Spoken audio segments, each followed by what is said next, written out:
Assalamualaikum warahmatullahi wabarakatuh.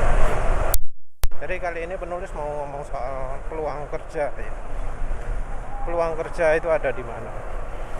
Jadi kalau soal kerja, mau pingin kerja, itu orang kan lebih memilih kerja kantoran. Karena selain kerja kantoran, itu biasanya kalau nggak butuh stamina yang kuat, selain itu modalnya yang kuat. Dan ya kalau mau bisnis itu yang pertama harus punya pengetahuan soal pangsa pasar. Yang kedua adalah cara untuk ya bisa dapat untung.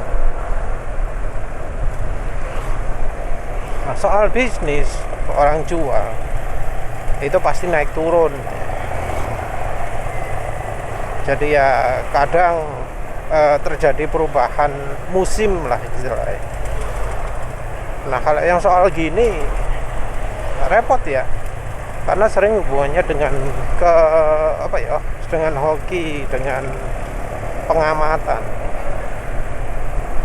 Sekarang ini termasuk mempermudah untuk orang jual beli secara online, dan ini juga secara tidak langsung akan menyulitkan orang yang jual beli offline, yang pakai toko. Ya tentu ya ada sebagian masyarakat yang kalau jual kalau beli baju itu masih offline. Tapi dari yang jualnya sendiri harus tahu tipe orang bagaimana yang belinya masih online, masih offline. Tipe orang bagaimana yang butuh barang offline. Nah kalau nggak tahu membedakan ya nggak bakal sukses. Jadi yang namanya jual beli itu butuh pengetahuan. Bahkan termasuk yang jual online sekalipun harus tahu pasar dan tahu yang dibutuhkan oleh konsumennya.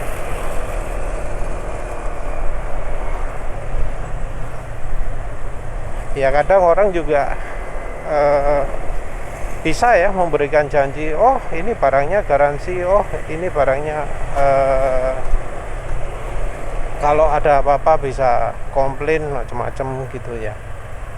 Tapi kalau online itu ya harus siap dengan komentar-komentar negatif. Jadi ya mau jual seperti apapun kadang ada orang yang memang nggak suka gitu ya. Harus siap seperti itu dan menyikapinya ya. Kadang juga ada orang lihat, oh barangnya murah tapi gak tahu ana sing tuku. Nah itu kan ya mencurigakan juga. Apalagi ketika barangnya bukan foto orisinil. Jadi kalau misalnya memulai beli online ya, memulai jual beli online, yang pertama wajib dilakukan itu adalah memberikan foto produk yang orisinil ya, yang ambil sendiri. Karena toh biasanya yang memulai beli online itu punya barangnya.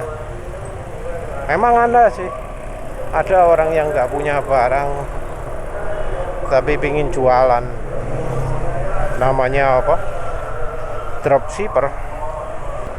Ya sah-sah saja sih ya, tapi kalau pingin langgeng ya harus ada nilai lebih. Walau bukan di harga produk misalnya, kita bisa berikan keterangan produk yang lebih baik. Nah, move on dari yang online-onlinean, dari jual barang online. Ya sebenarnya juga pangsanya juga besar, kemungkinannya juga besar. Mau jualan apa saja bisa. Kalau punya channel, punya jalur, mau jualan online itu sekarang gampang. Apalagi nggak nok pajak ya. Kalau offline mungkin ya yang mudah ya, makanan, bisa membuat makanan yang sip. Tapi ya kembali lagi butuh modal butuh modal, butuh mengerti konsumen, dan butuh mengerti soal soal harga. Butuh mengerti selera konsumen, butuh mengerti pangsa pasar konsumen, butuh mengerti jam berapa sih konsumen beli barangnya. Nah, kita balik lagi ke kerja kantoran. Kerja kantoran itu memberikan jaminan upah yang berkelanjutan, jadi konsisten, beda dari swasta ya yang pemasukannya bisa naik turun. Ada hari-hari sepi, ada hari-hari rame. Kalau untuk kerja ya sebenarnya sih kalau untuk awal kita nggak bisa ya berharap banyak, jadi ya jangan terlalu ekspektasi tinggi kalau awal masuk kerja gitu ya. Jadi awal masuk kerja ya pengharapannya sedikit saja, jadi cari kerja seadanya, tapi cari yang kalau bisa sesuai dengan arah yang ingin kita tempuh.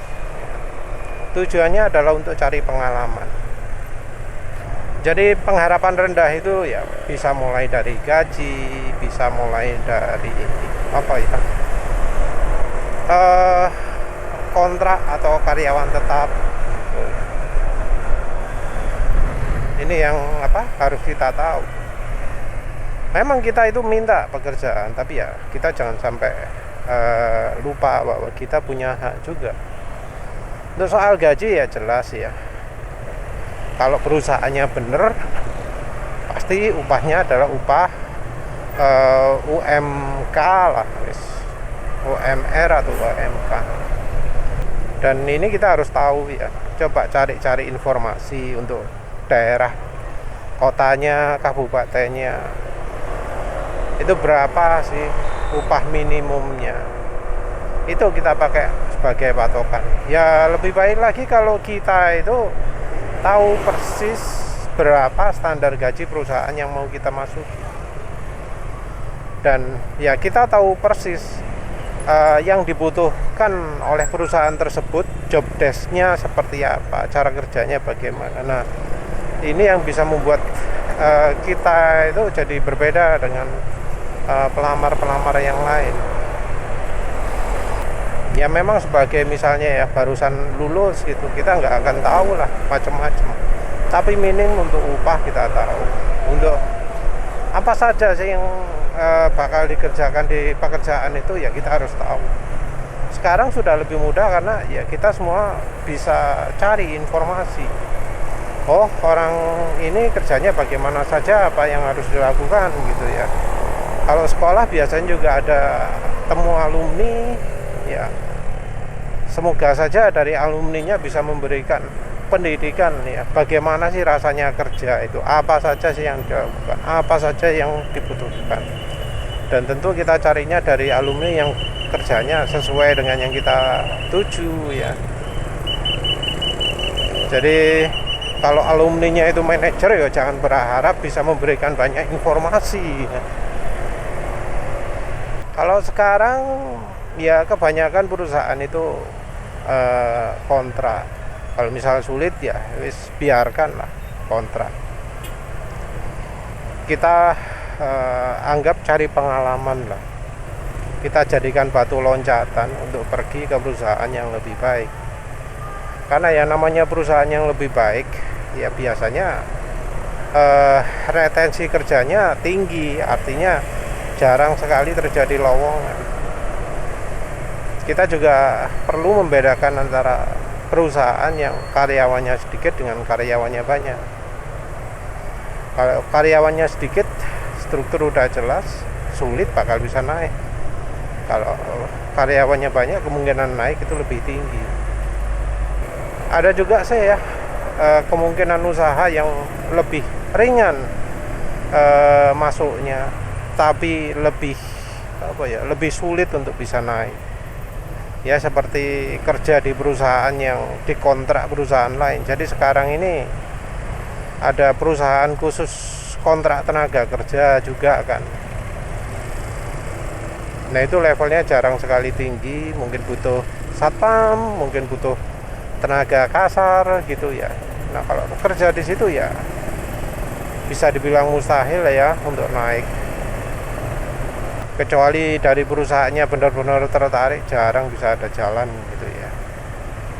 Perusahaannya sendiri sebenarnya kalau nyari karyawan jarang ya, butuh apa spesifikasi tertentu, kadang juga bebas.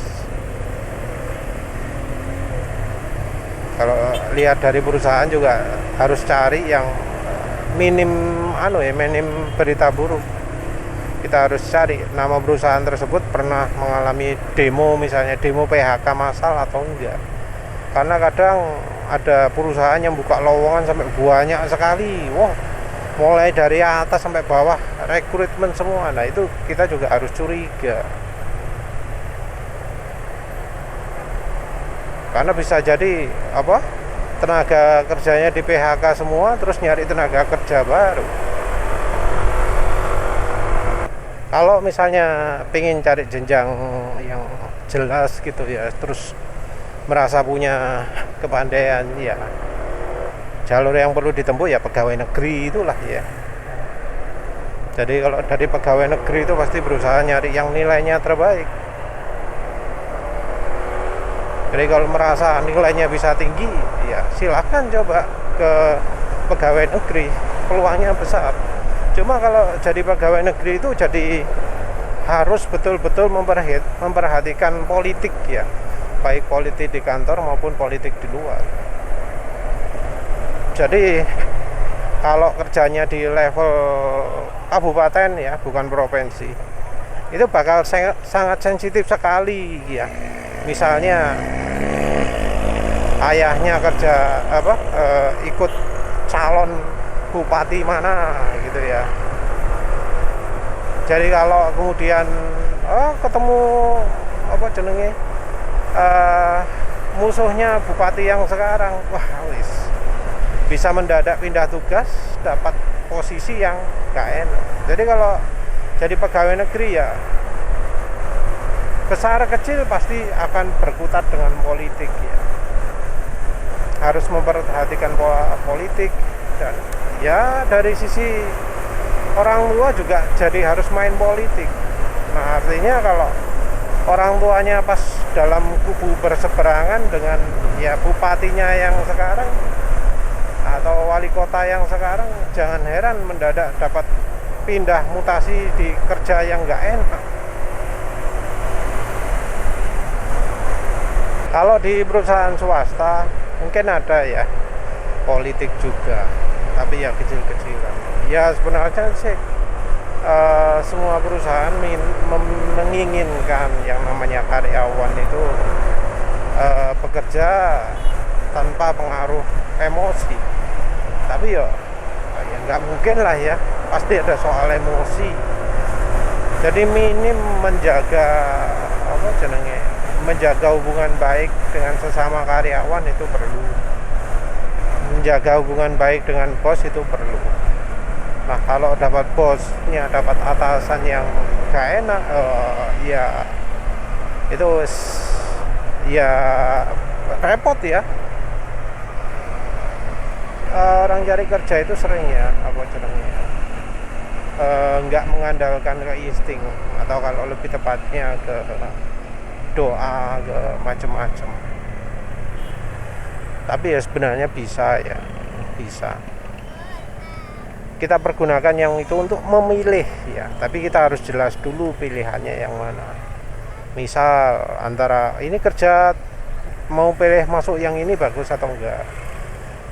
Apakah dengan kondisi perusahaan yang seperti ini, kondisi bos seperti ini, masih tetap enak kerja di sini?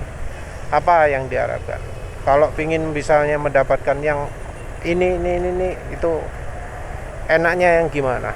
Jalan terus atau tidak? Itu kita bisa dapat informasi loh ya. Dapat informasi yang kita butuhkan. Kerja yang cocok sendiri itu ya sebenarnya bisa dari banyak hal. Misal dari tempat tinggal di sekitar tempat kerjanya, caranya menuju ke tempat kerja. Karena kalau misalnya harus jauh gitu ya, lama-lama kan capek, gak kuat. Idealnya memang tempat tinggal itu nggak terlalu jauh dari tempat kerja.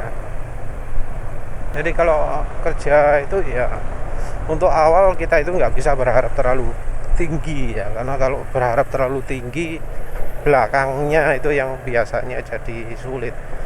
Kita minim dapat pengalaman kerja dulu lah, pengalaman kerja itu penting,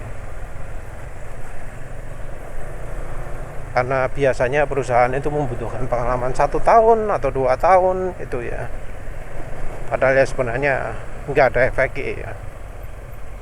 Ya wes lah, itu saja. Terima kasih sudah menonton. Assalamualaikum warahmatullahi wabarakatuh.